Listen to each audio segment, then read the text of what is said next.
Hello everyone, welcome back to my YouTube channel. जैसे कि last episode में आपने देखा था कि गुजी के बारे में बहुत सारे लोग बातें कर रहे होते हैं। तभी वहाँ पे यन सचिन आके उसे गले लगाता है और सबको कहता है कि मेरी बीवी है और इसके ऊपर किसी ने जो इल्ज़ाम लगाया है मैं उसे नहीं छोड़ूंगा। और ये देख के सारे लोग खामोश हो जाते हैं और वहाँ से चले जाते हैं। ये देख के गुजी बहुत खुश हो जाता है। तो ये बातें न्यूज़ में फैल चुकी थी और ये न्यूज़ यन सचिन की मदर देख लेती है और वो एकदम परेशान हो जाती है कि मेरे बेटे ने शादी कर ली है और मुझे बताया तक नहीं। तो वो यन सचिन के फादर के पास चले जाते हैं और उसे डांटने लगते हैं कि तुमने भी नहीं बताया मुझे। अब मैं फिर से जाने वाली हूँ घर कि यन सचिन वहाँ क्या कर रहा है, उसने मुझसे पूछा भी नहीं कि मैं शादी कर रहा हूँ। तो यहाँ पे रैन शिवी जल रही होती हैं क्योंकि वो परेशान था कि यन सचिन को ये सब पता चलने के बाद भी उसने गुजी को कुछ नहीं कहा। तो यहाँ पे मिस्टर शेंग की मदर रोहाना से मिलती है और उसे कहती है कि तुम मेरे बेटे से शादी कर लो, वो भी जल्द से जल्द, क्योंकि तुमसे मिलने के बाद मेरा बेटा बहुत अच्छा हो चुका है और अब वो बहुत ही समझदार हो चुका है, तो मुझसे शादी करो। तो रोहाना उसे ना करके वहाँ से चला जाता है और शेंग को कहता है कि तुमने ये बात अपनी मदर को बोल दी है। तो वो उसे कहता है कि नहीं, मैंने नहीं बोला था, उन लोगों ने हमें देख लिया था।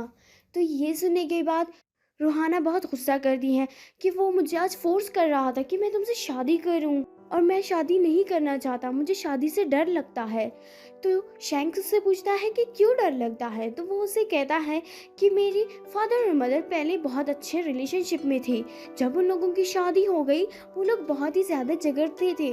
ऐसे ही दिन बीतते गए और उन लोगों का झगड़ा ख़त्म नहीं हुआ और आखिरकार बात डिवोर्स तक पहुंच गई। इस वजह से मुझे शादी से डर लगता है। तो शैंक उसे बहुत समझाने की कोशिश करता है और वो उसी टाइम उस रिलेशनशिप को ख़त्म करके वहाँ से चला जाता है। यहाँ पे शैंक ये बातें कहने सचिन को आया था। सचिन को कहता है कि रोहाना ने मुझे छोड़ दिया है क्योंकि वो कहता है कि मुझे शादी करने से डर लगता है। तो वो उसे सारी बातें बता देता है। तो सचिन कह रहा होता है कि तुम सबसे पहले मेरे पास आए थे। वो उसे कहता है हाँ। तो वो सोच रहा होता है कि अब रोहाना गुजी के पास गया होगा क्योंकि वो भी उसका बेस्ट फ्रेंड बन चुका है। तभी हमें रोहाना को दिखाया जाता है जो गुजी के पास चला जाता है और उसे कहता है कि अगर तुम फ्री हो तो हम दोनों बात करें। तो वो वहाँ से चले जाते हैं और वहाँ पे ड्रिंक करने के साथ साथ बातें कर रहे होते हैं। रोहाना ये सारी बातें बता देता है गुजी को। तो गुजी उसके साथ एक प्लान बनाता है कि मैं ये सॉल्व कर दूंगा तुम्हारे लिए, तुम यहाँ से मत जाओ, क्योंकि रेहाना ने डिसाइड किया था कि मुझे अब यहाँ से जाना चाहिए। यहाँ पे गुजी अपने घर चली जाती है। शेंग गुजी के घर में गुजी का वेट कर रहा होता है कि मैं उससे पूछूं कि रोहाना तुम्हारे पास आई थी। तो पहुंचते ही शेंग उससे पूछने लग रहा है। तो वो उसे कहता है हाँ, रोहाना मेरे पास आई थी, इस मसले का मेरे पास हल है। तो वो उसे हल बता देता है और वो लोग खुश थे कि हम इस मसले को आसानी से हल करें। प्लान के मुताबिक गुजी रोहाना को ले जाता है शेंग से चुपके से मिलवाने कि उसे पता ना चले। ऐसी वो उसे मिलवाने ले जाता है। शेंग उसे कहता है मुझसे प्यार क्यों किया, जब निभाना ही नहीं चाहती थी तो किया क्यों। तो ऐसी बातें करने के बाद थोड़ा सा इमोशनल हो जाता है रोहाना। तो ऐसे ही रोहाना वहाँ से जाने लगता है।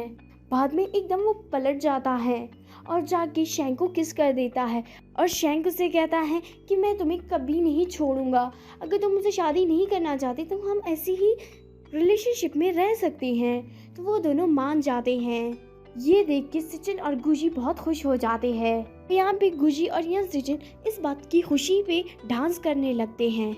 तभी डांस करते करते यन सचिन के मोबाइल पे कॉल आ जाती है, वो भी उसकी मदर का, कि मैं आ रहा हूँ। ये सुन के यन सचिन एकदम चौंक जाता है कि आप क्यों आ रहे हो। तो वो उसका रिप्लाई नहीं देता और कॉल कट कर देता है। गुजी डर के मारे कुछ अच्छी बातें सीख रही होती है, वो भी बुक्स के जरिए से, कि ऐसा ना हो यन सचिन की मदर को मैं अच्छी ना लगूं और हम सब परेशान हो जाए, खासकर यन सचिन। और गुजी इस बात के डर के चक्कर में ना अच्छे से खाना खा रही थी ना कुछ कर रही थी और वो डाइट कर रहा था कि ऐसा ना हो मेरी हेल्थ खराब हो जाए और मैं हेल्दी हो जाऊं। कि यन सचिन उसे समझाता है और वो लोग खाना करने चले जाते हैं। वहाँ पे दादो गुजी को कहता है कि तुम लोगों को बेबी लाना चाहिए। ये सुन के यन सचिन के दिल में एक आइडिया आ जाता है और उसे कहता है कि हमारे पहला एक बेटा हो या एक बेटी हो, मुझे दोनों ही पसंद है, तो गुजी इस बात को टालने लगता है, लेकिन यन सचिन उसकी बात बिल्कुल नहीं मानता और वो लोग ऐसे ही बहुत इंजॉय कर रहे होते हैं। तो यहाँ पे शैंक और रोहाना के एक इंटरव्यू था एक लड़की के साथ। वो शैंक को बहुत ही ज़्यादा टच कर रहा होता है। रोहाना ये देख के जेलस फील करता है और शैंक को वहाँ पे किस कर देता है कि ऐसा ना हो कि ये लड़की शैंक को फिर से फंसा ले। गुजी और यन सचिन घूमने चले जाते हैं। गुजी बहुत डरी हुई थी यन सचिन की मदर से, लेकिन यन सचिन गुजी को पूरा समझाने की कोशिश करता है कि मत डरो, मेरी अम्मी ऐसी लगती है लेकिन वो बहुत अच्छी है। तो यहाँ पे गुजी की मदर आ जाती हैं। वो गुजी को बहुत गौर से देख रहा होता है कि कैसी लड़की है। गुजी उससे बहुत प्यार से बातें करती हैं और उसे बहुत समझाने की कोशिश करती है कि ऐसा ना हो ये मुझसे नफरत करे। तो गुजी ये बात यन सचिन को बता देता है कि मैंने अच्छी सी बात की ना तुम्हारी मदर से। तो वो उसे कहता है हाँ तुमने अच्छा ही किया, तुम फालतू में इतना सोच क्यों रहे हो। तो यहाँ पे यन सचिन की मदर के पास रण शिवी आई थी। तो गुजी तभी आ जाता है और रण शिवी के सामने यन सचिन की मदर को कहता है कि चलो मेरे बुटीक पे मैं आपको ले जाता हूँ। तो रोहाना उसे ना कर देता है कि नहीं आंटी बिजी है वो नहीं आ सकती, लेकिन सचिन की मदर हाँ कर देता है कि मैं आऊँगा। एकदम रोहाना बहुत ही हैरान हो जाती है कि ये कैसे हो रहा है, ये तो इसको भी अपने लिए पागल बना रहा है। गुजी और यन सचिन की मदर और रणशिवी एक साथ गुजी के शॉप पे चले जाते हैं। तो गुजी ने यन सचिन की मदर के लिए एक ड्रेस बनाया हुआ था। तो जामिया वो ड्रेस चेंज कर देता है जो पहले रणशिवी का था। जब जामिया उस कपड़े को लेकर आता है, रणशिवी कहता है ये बहुत ही बेकार डिजाइन है, ये नहीं अच्छा लगेगा सचिन की मदर को। लेकिन जामिया कहता है कि सॉरी मैं गलत कपड़ा लेकर आई हूँ, ये तो तुमने ही पहना था एक शो पे। तो वो अपने लिए एकदम हैरान हो जाती है कि ये मुझे हर बार गलती साबित कर रहे हैं। और बार बार रणशिवी के साथ ऐसा होते रणशिवी वहाँ से जाने की तैयारी करता है और यन सचिन की मदर को कहता है कि हम कल मिलेंगे। बाद में गुजी उसका ड्रेस उसे दे देता है। यन सचिन की मदर ये देख के बहुत खुश हो जाता है और गुजी को कहता है कि तुम बहुत ही अच्छी लड़की हो, और साथ में ये भी कहता है कि मैं अपने दोस्तों की पार्टी में जा रहा हूँ, उस दिन मैं तुम्हें भी साथ में ले जाऊंगा अपने दोस्तों से मिलवाने और ये ड्रेस भी पहनूंगा। तो गुजी ये सुन के बहुत खुश हो जाता है कि मेरी ड्रेस आपको अच्छी लगी और उसे थैंक यू बोलता है। तो यहाँ पे गुजी यन सचिन का वेट कर रहा होता है क्योंकि यन सचिन ने कहा था कि हम दोनों डेट पे जाएंगे। यन सचिन का वेट करते करते गुजी बेचारी थक जाती हैं। सचिन की मदर यन सचिन के ऑफिस आ चुकी थी और सारे फाइल्स देख रहा होता है कि मेरे बेटे ने कुछ तो गलती नहीं की थी। ऐसे ही सारा टाइम बीत जाता है। यन सचिन की मदर यन सचिन को कहता है कि तुम डेट पे जा रही हो या डिनर पे। तो वो उसे कहता है नहीं मैं एक इंटरव्यू में जा रही हूँ। लेकिन यन सचिन को मदर को पता था कि ये डेट पे जा रहा है। तो यहाँ पे यन सचिन आ जाता है गुजी से मिलने। तो वो स्टोर बंद हो चुका था, गुजी आइसक्रीम लेने गया था।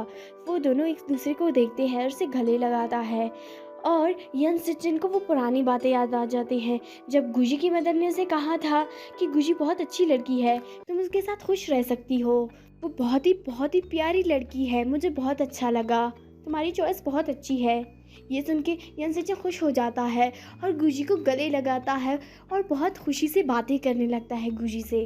तो यहाँ पे गुजी और यन सचिन की मदर बहुत अच्छे बेस्ट फ्रेंड्स बन चुके थे और वो बहुत इंजॉय करने लगते हैं। तो यन सचिन की मदर गुजी को अपने साथ शॉपिंग के लिए ले जाती हैं और यन सचिन को साथ में ले जाता है।